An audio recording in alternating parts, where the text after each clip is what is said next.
안녕하세요. 말씀을 품고 말씀을 살아내는 바이블 1189만 다섯째 날, 오늘은 창세기 45장입니다.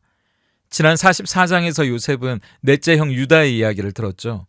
아버지가 얼마나 요셉을 잃고 힘들어했는지, 그렇기 때문에 막내 베냐민은 아버지의 생명과도 같다는 이야기, 우리 형들은 이미 동생을 팔아넘긴 죄인이라는 걸 하나님이 알고 있다는 회개, 그렇기 때문에 차라리 베냐민 대신 내가 그 죄를 받겠다는 자기 희생의 이야기까지 들었습니다.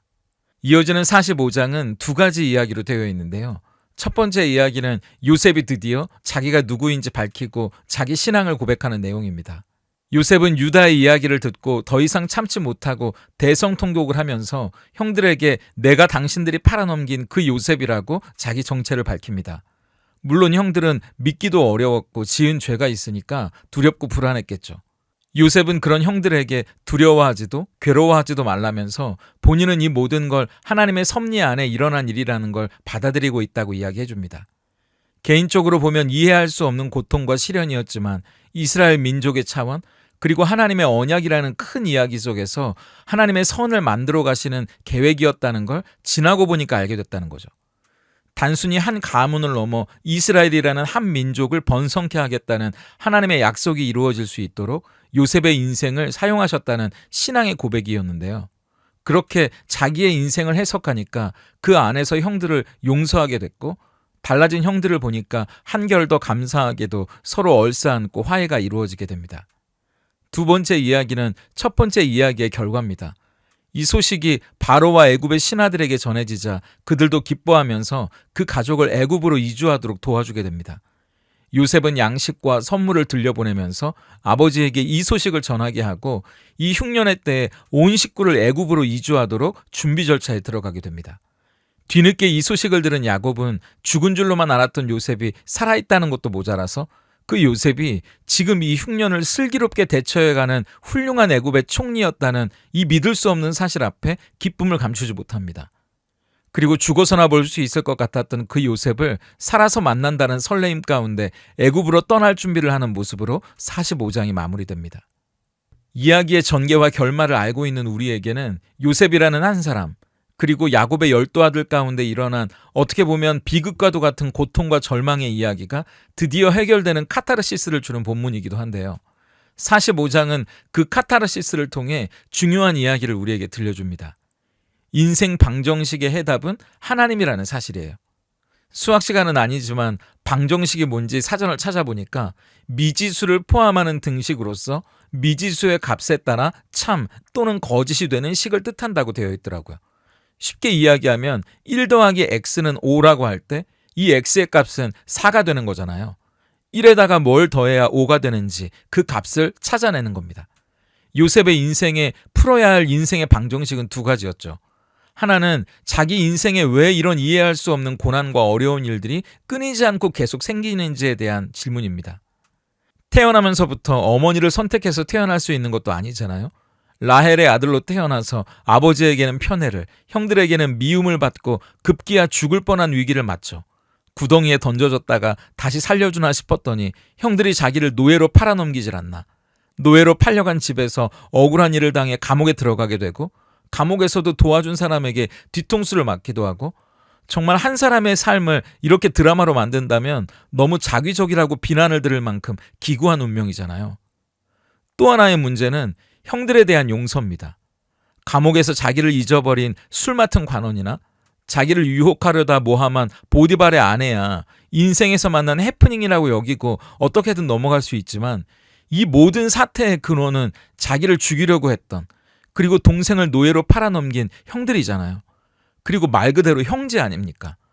자다가도 벌떡벌떡 일어나지 않았을까요? 분을 삭힐 수가 없었겠고, 앞에 있다면 도대체 왜 그랬냐고 멱살이라도 잡고 따지고 싶었겠죠. 참 어려운 방정식입니다. 하지만 요셉은 그 방정식을 어떻게 풀어냈는지 우리에게 보여주는 거예요. 45장 5절을 보세요. 당신들이 나를 이곳에 팔았다고 해서 근심하지 마소서, 한탄하지 마소서. 하나님이 생명을 구원하시려고 나를 당신들보다 먼저 보내셨나이다. 요셉은 자기 인생의 방정식을 이렇게 풀었다고 말하는 겁니다. 기구한 운명의 방정식, 감당하기 어려운 용서의 방정식을 이렇게 풀었다고요. 그 답이 하나님이었다는 겁니다. 그때는 잘 몰랐어요. 도무지 이해되지 않는 순간들이었고요. 그런데 지나고 뒤돌아보니까 보이는 그 길을 우리는 하나님의 섭리라고 부릅니다. 하나님의 섭리가 뭔가요? 하나님께서 어떤 목적과 계획을 가지고 우리의 인생을 그리고 이 세상을 이끌어가고 계신다는 겁니다. 그렇기 때문에 내 개인적인 인생의 굴곡도 납득이 되는 거예요. 그 모든 순간을 사용하셔서 나를 만들어 가시기 때문이죠. 그렇게 섭리는 우리의 인생을 새롭게 해석하게 만들어줍니다. 우리가 너무나 좋아하는 로마서 8장 28절 말씀을 보세요. 하나님을 사랑하는 자, 곧 그 뜻대로 부르심을 입은 자들에게는 모든 것이 합력하여 선을 이루느니라. 현재 일어나는 모든 일은 그게 좋게 보이든 안 좋게 보이든 우리를 향한 하나님의 목적과 계획을 이루는데 재료로 쓰일 뿐이고, 결국에 하나님은 하나님을 사랑하는 우리를 향한 선하신 계획을 이루어내신다는 말입니다. 요셉도 그 순간을 지날 때는 고통스럽고 어디를 향해 가는지 몰라서 답답했는데 가다 보니까 어딘가에 도착하게 됐고, 그곳에서 하나님은 이 완성을 향해 나를 인도해 오셨던 분이라는 걸 알게 됐다는 거예요. 그래서 절망, 실패, 낙심, 불안, 이런 건 우리 인생을 완성시키는 단어가 아닙니다. 그 완성을 향해 가는 징검다리일 뿐이에요. 그러니까 우리는 우리 인생에 놓여진 그 돌덩이를 그냥 딛고 건너가시면 되는 겁니다. 딛고 건너가다 보면 기쁨, 희망, 행복, 평안이라는 완성에 도착하게 될 거니까요. 우리가 만나야 하는 완성에 이르게 될 거예요. 그게 우리 개인을 향한 하나님의 섭리입니다. 그런데 그게 끝이 아니라 5절에 보면 먼저 보내셨다는 표현을 요셉이 쓰는데 이 말을 3번이나 반복하거든요. 7절에도 보세요. 하나님이 큰 구원으로 당신들의 생명을 보존하고 당신들의 후손을 세상에 두시려고 나를 당신들보다 먼저 보내셨나니. 8절도요. 그런즉 나를 이리로 보낸 이는 당신들이 아니요 하나님이시라. 하나님이 나를 바로에게 아버지로 삼으시고 그 온 집의 주로 삼으시며 애굽 온 땅의 통치자로 삼으셨나이다. 어떤 목적과 계획이 있어서 요셉을 이곳으로 먼저 보내셨다는 말입니다. 중요한 건 그게 요셉 개인을 성공하고 출세시키기 위한 섭리만이 아니었다는 거예요. 만약 하나님의 섭리를 우리 개인의 삶에만 그 목적을 둔다면 하나님은 결국 나를 잘되게 해주시는 분, 나만 잘되게 해주시는 분 이상은 아니지 않습니까? 제가 진짜로 하고 싶었던 말은 하나님의 섭리가 더 크신 하나님의 이야기로 우리를 초대한다는 겁니다. 그게 요셉 개인을 총리로 만드는 것이 끝이 아니라 7절, 우리 가문의 생명을 보존하는 이야기면서 우리 대로 끝나는 게 아니라 우리의 자손, 곧 하나님의 백성을 이 세상에 만들어 가시는 위대한 이야기에 나를 사용해 주시는 섭리라는 거예요. 우리가 이 2번째 차원까지 나아가지 못하고 내 개인적인 인생의 차원에만 머물러 있게 되면 우리의 신앙이 협소해지게 되는 겁니다. 나만을 위해 내가 성공하는 거, 내 가족 잘 되는 거, 그게 중요하지 않다는 게 아니고요. 그게 다라고 생각하기 쉽다는 거예요. 아니에요. 그건 시작이고 그 너머까지 가야 되는 겁니다. 첫 번째 차원에만 머물러 있으면 우리의 자아만 비대해 줄 수밖에 없어요.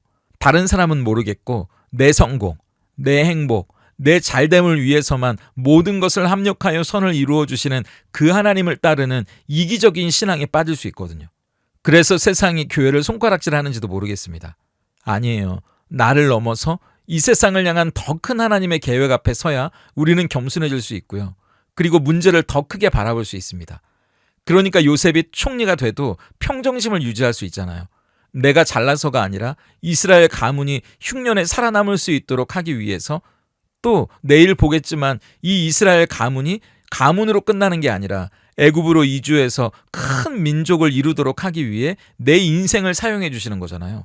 그러니까 내가 잘나서가 아닙니다. 그렇기 때문에 교만해질 것도 없고 오히려 이런 나를 사용해 주시는 게 감사할 뿐인 거죠.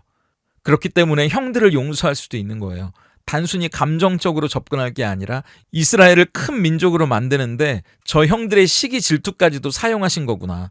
형들의 잘못에 대한 대가는 형들이 받는 거고 나는 거기에 서운해하거나 발목 잡히지 않아도 되는 겁니다. 나는 그것보다 더 큰 이야기 속의 주인공이니까요. 더 위대한 계획 앞에서 나도 작은 존재일 뿐이고 그 앞에 서야 내가 겪는 일도 상대적으로 작게 느껴지기 때문이에요. 그러니까 섭리는 내 인생만이 아니라 세상을 새롭게 더 크게 바라보게 만들어주는 힘이라는 겁니다. 그렇다면 우리가 마주하게 되는 하나님의 가장 큰 이야기는 뭘까요? 하나님께서 예수 그리스도를 통해 우리를 구원하셨다는 위대한 이야기, 복음이 아닐까요? 우리가 창세기를 보고 있잖아요. 상상할 수 없는 시간과 공간의 시작, 그 태초부터 우리의 죄와 죽음의 문제를 해결하기 위해 인류의 역사 속에 하나님의 아들이 직접 들어오셨답니다. 그것도 놀라운데 그 하나님의 아들이 우리를 대신해서 십자가에 죽으시고 부활하셨고 그것을 믿는 한 사람 한 사람이 하나님의 자녀가 되는 놀라운 권세를 얻고 영원한 생명 안에 살아가게 되었다. 그리고 그게 끝이 아니라 마침내 하나님의 아들이 다시 인류의 역사 속에 오실 날이 있을 거고 온 우주가 다시 처음보다 멋진 모습으로 회복될 때 우리도 그곳에 있을 거라는 이 놀라운 우주적인 스케일의 이야기 앞에 우리는 서게 되는 겁니다. 모두가 주인공인 이 놀라운 이야기 속에 우리도 당당하게 그 수많은 주인공 중에 한 명으로 이름을 올리게 하시려고 우리의 인생을 만들어가고 계신다는 거예요. 그게 지금 내 인생이 잘 되고 성공하느냐 그 정도의 차원을 넘어선 위대한 섭리, 하나님의 놀라운 이야기라는 겁니다. 제가 좋아하는 사진 중에 창백한 푸른 점이라는 사진이 있는데요. 이 사진은 1990년 2월 우주를 탐사하던 보이저 1호가 자그마치 61억 킬로미터 떨어진 거리에서 지구를 촬영한 사진입니다. 그것도 정말 우연하게 보이저 1호의 카메라에 태양빛이 반사돼서 찍힌 사진이라고 하더라고요. 한번 보세요. 창백한 푸른 점이라는 제목처럼 우주 속의 지구는 정말 이 점보다도 작은 먼지에 불과한 뿐입니다. 칼 세이건의 말처럼 그 위에서 우리는 살아가고 있고 그 작은 점 위에서 인류의 역사 속에 존재했던 모든 사람들, 저와 여러분이 서로 사랑하고 미워하고 슬퍼하고 기뻐하며 살아가고 있는 거잖아요. 저 사진을 보고 있으면 한없이 큰 우주 속에 우리는 얼마나 작은 존재인지 새삼 느끼게 되는데 하나님의 섭리라는 위대하고 놀라운 이야기 속에 우리도 마찬가지라는 겁니다. 이 세상을 향한 하나님의 구원 이야기, 태초부터 인류의 역사를 통해 이어져 왔고 앞으로 저 천국 영원까지 이어질 하나님의 백성을 향한 위대한 그 크신 이야기, 그 우주적인 이야기 속에 우리의 이야기는 점과 같이 작을 뿐이에요. 그게 우리를 겸손하게 만드는 겁니다. 그리고 상대적으로 오늘 우리가 징검다리로 밟고 지나는 인생의 순간순간들을 너무 절대적으로 크게 받아들이기보다 하나님의 섭리 안에서 그것들을 수용할 수 있게 만들어주는 거죠. 그리고 그 작디 작은 점에 불과한 저와 여러분을 세상 그 무엇보다 크게 바라봐 주시는, 세상 그 무엇보다 소중하게 여겨주시는 하나님, 그 은혜가 너무나 감사해지는 거죠. 그런데 그게 잘 믿겨지지 않을 수 있잖아요. 야곱처럼 말이죠. 26절을 보세요. 알리어 이르되 요셉이 지금까지 살아있어 애굽 땅 총리가 되었더이다. 야곱이 그들의 말을 믿지 못하며 어리둥절하더니. 그런데 그 믿기 어렵고 믿을 수 없는 놀라운 이야기를 받아들이면요. 그 하나님의 은혜, 그 위대한 복음을 받아들이면 어떤 일이 일어나는지 한번 보세요. 27절입니다. 그들이 또 요셉이 자기들에게 부탁한 모든 말로 그에게 말하매 그들의 아버지 야곱은 요셉이 자기를 태우려고 보낸 수레를 보고서야 기운이 소생한지라. 요셉이 살아있다는, 그리고 요셉이 애굽의 총리가 되었다는 이 놀라운 이야기를 드디어 믿게 되자 야곱의 기운이 소생했다고 말합니다. 여기서 기운은 히브리어로 우리의 영혼, 우리의 생명을 뜻하는 단어거든요. 이해할 수 없고 받아들이기 어려운 하나님의 섭리, 그 위대하고 놀라운 복음을 우리가 진실로 믿고 받아들이면 우리의 영혼이 다시 살아나고요. 우리의 생명이 힘을 얻고 소생하게 된다는 겁니다. 그게 하나님의 말씀의 힘이고 복음의 능력이니까요. 우리에게도 요셉처럼 각자 풀어가셔야 하는 인생의 방정식들이 있으시겠죠.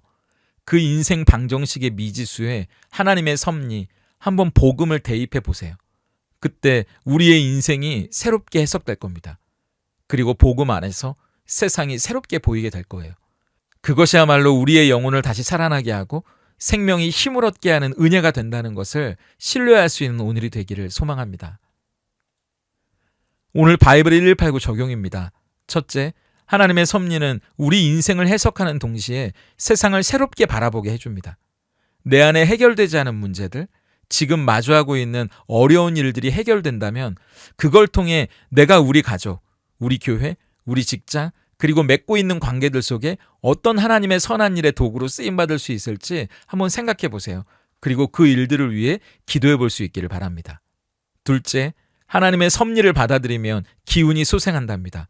이해할 수 없고 받아들이기 어려운 하나님의 섭리 가운데 가장 위대한 이야기가 있다면 그건 복음입니다. 내가 예수님을 믿고 하나님의 자녀가 되었다는 이 놀라운 은혜 앞에서 그 과정을 그리고 그 이유를 한번 묵상해 보세요. 그러면서 다시 복음 앞에 서실 수 있기를 기도해 보시면 좋겠습니다. 그리고 복음으로 내 영혼이 다시 힘을 얻을 수 있도록 하나님 앞에 기도하는 오늘이 되기를 바랍니다. 함께 기도하겠습니다. 선하신 계획과 목적을 따라 우리를 아름답게 완성해 가시는 좋으신 하나님 감사합니다. 우리 인생의 모든 것을 합력하여 선을 이루어 가시되 그것이 우리만의 성공과 성취로 끝나지 않고 주변과 이웃, 세상을 이롭게 하고 덕이 되게 할 뿐만 아니라 하나님의 영광을 드러내기 위해서임을 잊지 않게 하시옵소서. 그리하여 지금 마주하는 어려움과 힘든 일들은 믿음으로 잘 견디고 지나가게 하시고 작은 동산에 오르듯 성공하고 일이 잘 되어갈 때는 주변을 섬기고 하나님을 나타내는 축복의 통로로 살아가게 하시옵소서. 하나님의 가장 크고 위대한 섭리의 이야기는 복음이라는 것을 잊지 않기를 소망합니다. 하나님이 우리를 위해 예수님을 통해 이루신 가장 크고 위대한 구원의 이야기 앞에서 우리는 늘 감사할 수밖에 없음을 깨닫습니다. 나 같은 죄인을 하나님의 자녀 삼아주시기까지 섭리 안에서 인도해 주신 그 은혜를 잊지 않게 하시고 또 앞으로 하나님의 자녀답게 살아가게 하시고 완성시키고자 깎아주시고 다듬어 주시기 위해 만나게 될 모든 인생의 순간들을 요셉과 같이 잘 받아들이고 살아갈 수 있도록 은혜를 주시옵소서. 오늘도 그 복음이 우리의 기운을 소생하게 하시기를 원하오니 복음만이 우리를 진정 살릴 뿐만 아니라 살아갈 힘을 얻는 기름을 깨닫고 날마다 그 앞에 서게 하시옵소서. 예수님의 이름으로 기도드립니다. 아멘.